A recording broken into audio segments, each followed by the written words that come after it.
देखो भाइयों, ये है हमारा गांव का देसी बैगन। कितना लंबा लंबा छोटा छोटा, देखा। देखो मैं इसे इसे लंबा लंबा करके काट के ले लिया मैंने। इसको मैं सीधा पकाऊंगा और छोटा नहीं करेंगे। देखो भाई, कितना लंबा लंबा।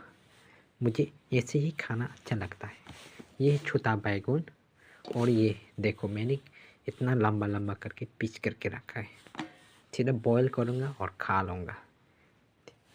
देखो, मिर्ची, प्याज, ड्राई फिश सब कुछ डाल दिया, नमक और अभी पानी डालने के बड़ी।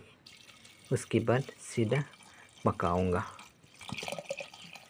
हो गया, अभी पकने के बड़ी।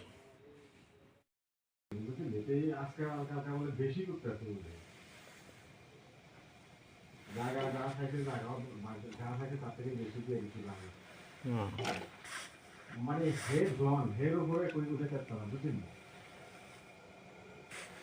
বড় তাই করে কত আইন লইয়া